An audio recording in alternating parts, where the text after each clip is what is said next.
चलिए बच्चों, कक्षा 6 विज्ञान में आज हम पढ़ेंगे चैप्टर 2 यानी दूसरा पार्ट भोजन के घटक।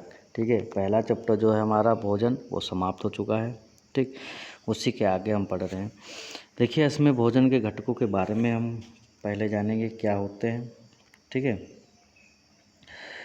तो पिछले अध्याय में हमने ये पढ़ा कि हम विभिन्न प्रकार के भोजन करते हैं। ठीक है, किस टाइप के भोजन करते हैं बताया है।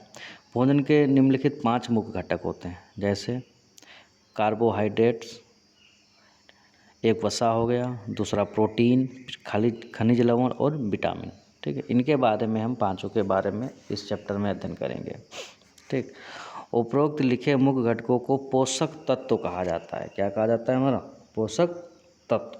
ठीक है, यानी मनुष्य के शरीर में विभिन्न कार्यों के लिए जो है वो पोषक पदार्थों की आवश्यकता होती है। ठीक है, यही जो लिखे हैं आपके पोषक तत्व जो हमने बताया है। इन पोषक तत्वों के अलावा भोजन में जल तथा रुक्षांश भी होते हैं। इनकी भी हमारे शरीर को भरपूर मात्रा में आवश्यकता होती है। ठीक, तो आगे हम कार्बोहाइड्रेट्स के बारे में पहले पढ़ेंगे। देखिए होता क्या है। ठीक, देखिए कार्बोहाइड्रेट मतलब कार्बन, हाइड्रोजन और ऑक्सीजन, भाई ऑक्सीजन तो ज़रूर होगी। ठीक, के अनुपात जो हो गए, जैसे 1:2:1 के अनुपात से मिलकर बने कार्बनिक पदार्थ कार्बोहाइड्रेट कहलाते हैं।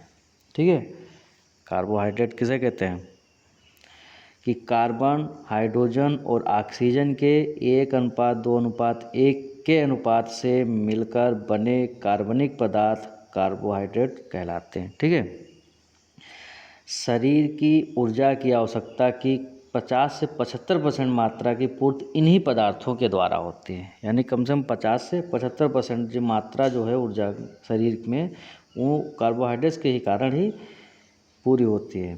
ठीक है, तो भोजन में जो है मुख्य ऊर्जा जो है प्रदान करने वाला जो अंग है वो हमारा कार्बोहाइड्रेट्स है। ठीक है, कार्बोहाइड्रेट।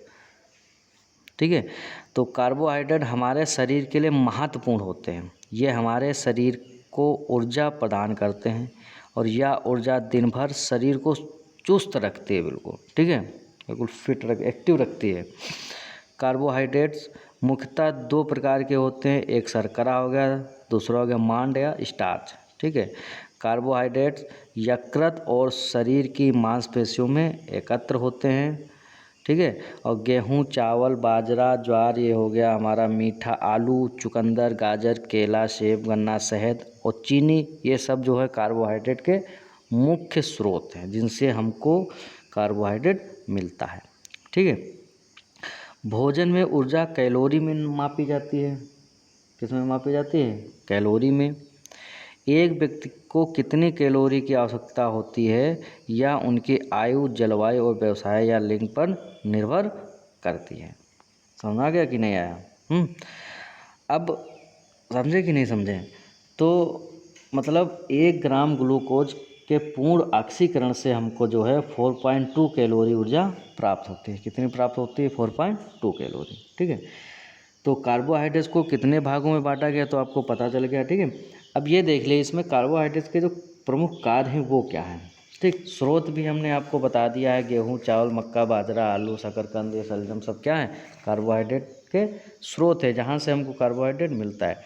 तो कार्बोहाइड्रेट के जो कार्य हैं वो क्या हैं?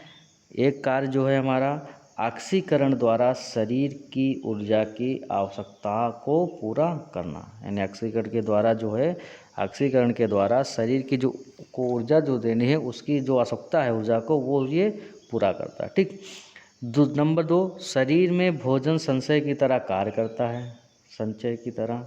ठीक है, भोजन संचय की तरह कार्य करता है। नंबर 3, विटामिन सी का निर्माण भी करता है, यानी कार्बोहाइड्रेट जो है विटामिन सी का भी निर्माण करता है।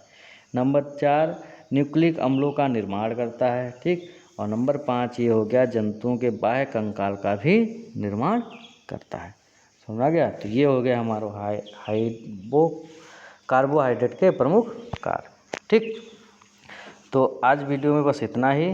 उसके बाद में वसा के बारे में, प्रोटीन के बारे में, ये जो है नेक्स्ट वीडियो में हम आपको बताएंगे। ठीक, तब तक के लिए इससे जो क्वेश्चन मिलेंगे वो आपको करके ग्रुप पर सेंड करना है। Thank you.